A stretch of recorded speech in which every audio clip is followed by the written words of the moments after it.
नमस्कार भाइयों और बहनों, आज की इस नई वीडियो में स्वागत है आपका। आज हम बात करेंगे एक और करंट अफेयर के बारे में जो अभी मुद्दा चल रहा है। आप लोगों ने देखा ही होगा न्यूज़ में, न्यूज़ आर्टिकल्स में, वेबसाइट्स पे, न्यूज़ टीवी चैनल्स पे हर जगह इसी बात की चर्चा हो रही है कि जो पैगंबर मोहम्मद साहब के लिए जो बोला गया उस पे इंडिया का क्या रिएक्शन है, बाकी अरब कंट्रीज़ का, सऊदी का और जो गल्फ़ कंट्रीज़ हैं उनका क्या रिएक्शन आ रहा है, फिर इंडिया ने क्या जवाब दिया है। इन्हीं सब चीज़ों के आस-पास पिछले 2-3 दिन से ये सारा मामला जो है घूम रहा है। अब एक नई अपडेट ये आई है कि ओआईसी जो है उन्होंने भारत के लिए कंडेम्न किया था, भारत सरकार के लिए कि आप कोई एक्शन लीजिए और ये बहुत ही गलत बात है जो इस तरह की बातें हो रही हैं। तो अब जो भारत की तरफ से बयान दिया गया है, उन्होंने उस चीज़ को बहुत ही ज़्यादा गलत बताया है और इंडिया की तरफ से जो स्पोक पर्सन है मिनिस्ट्री ऑफ एक्सटर्नल अफेयर्स के मिस्टर बागची, उन्होंने स्टेटमेंट दिया है कि ये जो स्टेप लिया है ओआईसी नेशन से, ये बहुत ही अनवारंटेड और नैरो माइंडेड कमेंट था और उस पे कोई भी रिमार्क करने से उन्होंने मना कर दिया। तो इसके बारे में हम चर्चा करेंगे आज। ये आप देख सकते हैं कि ये आर्टिकल पब्लिश हुआ है वेबसाइट पे, narrow minded unwanted India rejects OIC remark on prophet Mohammad row. उसके बाद ये टाइम्स नाउ का आर्टिकल है, India slams OIC for unwanted narrow minded comments, GOI accords highest respect to all religion. जो बात स्टेटमेंट में कही गई थी जब नुपुर शर्मा जिन्होंने ये स्टेटमेंट दिया था, जिसकी वजह से ये सारी कंट्रोवर्सी शुरू हुई थी एक न्यूज़ चैनल पे डिबेट के दौरान। तो उसके बाद जो रूलिंग गवर्नमेंट है उन्होंने, बीजेपी पार्टी ने एक स्टेटमेंट जारी किया था कि भई हम सब धर्मों का सम्मान करते हैं, सर्वधर्म समभाव की भावना को साथ लेकर चलते हैं और हम ऐसे किसी भी व्यक्ति से कोई सरोकार नहीं रखते जो इस तरह की विचारधारा रखता है, किसी भी धर्म का अपमान करता है, हम उसे सहन नहीं करेंगे। और उसके बाद उन्होंने नुपुर शर्मा को अपनी पार्टी से जो है निकाल दिया था, उनको सस्पेंड कर दिया था और ये स्टेटमेंट पूरे सोशल मीडिया पे शेयर किया गया था उनकी तरफ से। और इसके बारे में अरब नेशंस ने जो थी, उन्होंने इस स्टेप का वेलकम किया था। उन्होंने कहा था कि भई आप हमें, ये बहुत अच्छी बात है कि आपने इस पे एक्शन लिया। लेकिन उसके बाद जो ओआईसी नेशंस है उनकी तरफ से बयान आया जिस पे जो ministry of external affairs spoke person है अरिंदम बागची, उन्होंने कहा कि भई ये बहुत ही बेतुका बयान है, इसकी कोई ज़रूरत नहीं थी, ये मतलब बेफिज़ूल की चीज़ें आप कर रहे हैं, बोल रहे हैं। ये आप देख सकते हैं अरिंदम बागची का ट्वीट, जिसमें इन्होंने लिखा है कि response to media queries regarding tweet by Pakistani prime minister and statement by its ministry of foreign affairs. जैसा कि मैंने आपको पिछली वीडियो में बताया था कि पाकिस्तान भी इस सारे विवाद में कूद गया और उन्होंने भी यूएन नेशंस तक को मतलब इन्वॉल्व करने की डिमांड कर दी कि भई इस पे आप ध्यान दीजिए, इस बारे में स्ट्रिक्ट एक्शन लीजिए, भारत में देखिए कि माइनॉरिटीज़ के साथ क्या हो रहा है, किस तरह का बर्ताव हो रहा है, कैसे रिलीजियस सेंटिमेंट्स हर्ट किए जा रहे हैं। तो ये इन्होंने बयान शेयर किया अपने ट्विटर पे, जिसमें लिखा है in response to media queries regarding tweet by Pakistani prime minister and statement by its ministry of foreign affairs, the official spokesperson Shri Arindam Bagchi said, उन्होंने कहा, we have noted statements and comments from Pakistan, the absurdity of serial violator of minority rights commenting on the treatment of minorities in another nation is not lost on anyone. The world has been witness to the systematic persecution of minorities including Hindu, Sikhs, Christian and Ahmadiyas by Pakistan. तो इन्होंने exactly जो क्या कहा यहाँ पे, इन्होंने पाकिस्तान को ही blame कर दिया कि भाई तुम्हारे यहाँ खुद माइनॉरिटीज सेव नहीं है, तुम दूसरों को ज्ञान मत दो। और ये बड़ी ही अजीब बात है कि एक देश जहाँ पर माइनॉरिटी का बिल्कुल ध्यान नहीं रखा जाता, वो दूसरे देश को इस बात के लिए क्रिटिसाइज़ कर रहा है या उनको ज्ञान दे रहा है। The government of India accords the highest respect to all religions. हम सब धर्मों का सम्मान करते हैं। This is quite unlike Pakistan where fanatics and eulogised and monuments built in their honour. तो इन्होंने ये बोला कि भाई हम तो बहुत सम्मान करते हैं, आप कंपैरेटिवली आपके यहाँ जैसा होता है। We call on Pakistan to focus on the safety security and well being of its minority communities instead of engaging in alarmist propaganda and attempting to foment communal disharmony in India. कि भाई आप propaganda को ना तो उसका हिस्सा बने और ना उसे आगे बढ़ाएं, आप अपने कंट्री के जो है प्रोग्रेस पर और वहाँ के लोगों पर, वहाँ की माइनॉरिटीज पर ध्यान दीजिए। और ये स्टेटमेंट है, ये वो ट्वीट्स हैं जो ओआईसी ने शेयर किए थे अपने ट्विटर हैंडल पर थ्रेड के रूप में। इसका स्क्रीनशॉट है ये, जिसमें इन्होंने लिखा था कि general secretariat of the organisation Islamic cooperation strongly, कि भाई हम कंडेम करते हैं जो भी हमारे प्रॉफिट मोहम्मद के बारे में बोला गया है और इंडिया की रूलिंग पार्टी के जो ऑफिशियल स्पोक पर्सन है उनके द्वारा बोला गया है, ये केस और डिफेमेशन है और पार्ट ऑफ ग्रोइंग स्पेट है of hatred and defamation of Islam in India. तो इस्लाम के प्रति जो हेट है ये उसको दर्शाता है। Systematic practices against Indian Muslims particularly in light of a set of decision to prohibit the use of hijab अब यहाँ पर इन्होंने हिजाब कंट्रोवर्सी जो चल रही थी, जो केरला में हुई थी, कर्नाटक वगैरह से फिर धीरे-धीरे करके सारी जगह पे वो मतलब फैल गया उसके बाद। इन्होंने उसको भी इसमें जोड़ दिया कि भाई हिजाब in educational institutions, some Indian states including demolition of Muslims properties and growing violence against them. तो इन्होंने बेसिकली इनडायरेक्टली कहा, जो वायलेंस हुआ, दिल्ली वायलेंस हुआ, उसके बाद जो कार्रवाई की गई सरकार ने, जो इलीगल इंक्रोचमेंट था उसको बुलडोज किया, तो इन्होंने इनडायरेक्टली उसके लिए भी उस चीज को भी इन्वॉल्व कर लिया। हालांकि वो उसका इससे कुछ लेना देना नहीं था। जो हिजाब वाला रो था वो एक यूनिफॉर्म की वजह से था, क्योंकि एक स्कूल और एक कॉलेज में एक यूनिफॉर्म होती है, आप उसे फॉलो कीजिए, वो उसकी वजह से था। और जो ये वाली कार्रवाई हुई थी बुलडोजर वाली, ये इंक्रोचमेंट और इलीगल जो एक्टिविटीज थी उसके लिए हुई थी, लेकिन इन्होंने उसको भी इसमें इन्वॉल्व कर दिया।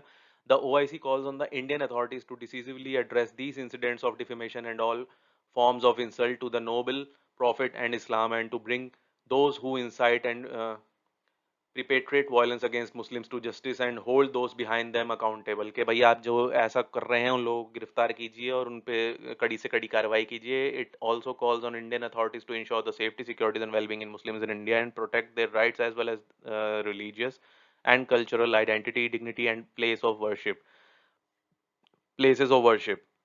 ये प्लेसेस ऑफ वर्शिप एक्ट जो अभी चल रहा है, काशी विश्वनाथ और जो ज्ञानवापी का जो मुद्दा अभी कोर्ट में चल रहा है, तो वो भी इन्होंने इसमें इनडायरेक्टली इन्वॉल्व करने की कोशिश की है और गवर्नमेंट को बोला है, इंडियन गवर्नमेंट को, कि भई आप ध्यान दें, ऐसा करें, ऐसा ना करें। और the general secretary calls on the international community, in particular the United Nations mechanism and the Human Rights Council's special measure to take necessary measure to challenge practices targeting Muslims in India. तो इन्होंने basically उनको बोल दिया, United Nations की तरफ इन्होंने एक जो है अपील कर दी कि भई आप इसमें इन्वॉल्व होइए और आप इस पे ध्यान दीजिए। उसकी हालाँकि कोई ज़रूरत थी नहीं, जब ऑफ़िशियल गवर्नमेंट ने स्टेटमेंट दे दिया, पार्टी ने स्टेटमेंट दे दिया, उनको निकाल दिया पार्टी से।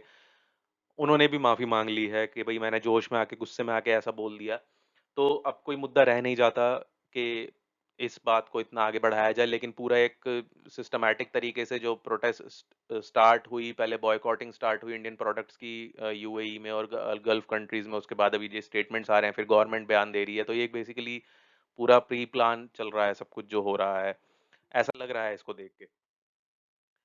तो अब ये आप सोचेंगे कि भई ओआईसी क्या है? तो ये है ऑर्गेनाइजेशन ऑफ इस्लामिक कोऑपरेशन।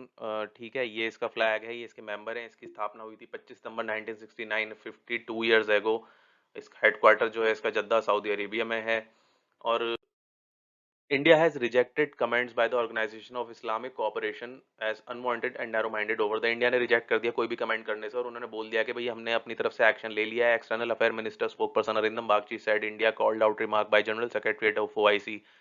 इन्होंने बता दिया, ये मैं आपको बता चुका हूँ कि इन्होंने पहले ही बोल दिया कि इस तरह के बयान की कोई जरूरत नहीं थी। The offensive tweets and comments denigrating a religious personality were made by certain individuals, they do not in any manner reflect the views of the government of India, Bagchi said। उन्होंने कहा कि भाई जो कमेंट किए गए हैं, जो भी बोला गया है, वो एक इंडिविजुअल के द्वारा बोला गया है, उनका गवर्नमेंट से किसी भी तरह से कोई ऑफिशियल पोस्ट नहीं है, या हमारी गवर्नमेंट उनको किसी भी तरह से सपोर्ट नहीं करती। He said strong action has already been taken against these individuals by relevant bodies, कि भाई उनके खिलाफ स्ट्रॉन्ग एक्शन लिया गया है amid protest by Muslim groups over the remark। The party had also issued a statement aimed at assuaging the concern of minorities and distancing itself from these members, asserting that it respect all religion and strongly denounce the insult of any religious personality। तो उनका ये statement clear है कि भाई हमारी सरकार ने तो क्लियर स्टेटमेंट दे दिया है, उनके खिलाफ एक्शन भी हो गया, और हम किसी भी तरीके इस तरह की किसी भी बयान से अपने आप को दूर रखते हैं। हमारे यहाँ सब धर्मों का जो है आदर है, सम्मान है। The foreign ministry spokesperson while responding to media queries on the comments by the OIC, it is regrettable। उन्होंने कहा कि ये बहुत ही रिग्रेट वाली बात है कि OIC secretariat has yet again chosen to make motivated, misleading and mischievous comments। कि भाई उन्होंने एक बार फिर से इस तरह के मिसलीडिंग कमेंट्स को जो है सपोर्ट किया है। This only exposes its divisive agenda being pursued at the behest of vested interest. तो उन्होंने बेसिकली क्लियर शब्दों में ये बोल दिया है कि भाई ये आप जो बांटने की पॉलिटिक्स कर रहे हैं, ये उसको दर्शाता है, क्लियरली आपके एजेंडा को ये शो करता है। हम ऐसी रिक्वेस्ट करते हैं, we would urge the OIC secretariat, हम ऐसी मतलब उनसे रिक्वेस्ट करते हैं कि आप इस कम्युनल अप्रोच को जो है वो छोड़ दीजिए, उसे मतलब स्टॉप करिए pursuing it's communal approach, and और रिस्पेक्ट दिखाइए सभी धर्मों के, और सभी जो भी पंथ हैं, जो भी लोग हैं, उनके लिए आप भी रिस्पेक्ट शो कीजिए, ऐसा इन्होंने कहा। अब यहाँ पर जो सबसे मेन बात है कि इंडिया को इतनी स्टेटमेंट देनी पड़ रही है, तो आखिर क्यों देनी पड़ रही है? क्यों ज इतना जवाब देना पड़ रहा है? आप लोग ये सोचेंगे कि भई जवाब देने की ज़रूरत ही क्या है? तो ज़रूरत है, क्योंकि ये ग्राफ आप देखेंगे, इसमें दिखाया गया है कि 2021 और 2022 में India recorded a total trade off about 189 billion with the 7 gulf countries accounting for 18.3% of its total combined value of it imports and exports. तो इतना ज़्यादा बिज़नेस होता है, 189 billion is not a small amount, ठीक है? अब यहाँ पर आप देखेंगे 7 gulf countries account for nearly 1/5 of India's total trade. UAE सबसे ज़्यादा है, 72.9 बिलियन जो है इसमें होता है। Saudi Arabia, Iraq, Qatar, Kuwait, Oman, Bahrain, ये रैंक हैं। Apart from trade the significant expected population that India has in Arab nation lands critical significance to the region, and backlash could have snowballed into a bigger or format boycott if not addressed। तो अगर इसको address नहीं किया जाता तो ये boycott जो है वो और बड़े लेवल पर जा सकता था। इन 2017 5 gulf countries alone accounted for 54% total remittance flow into India. Remittance मतलब वहां से कितना पैसा आ रहा है जो लोग वहां काम कर रहे हैं उनके द्वारा।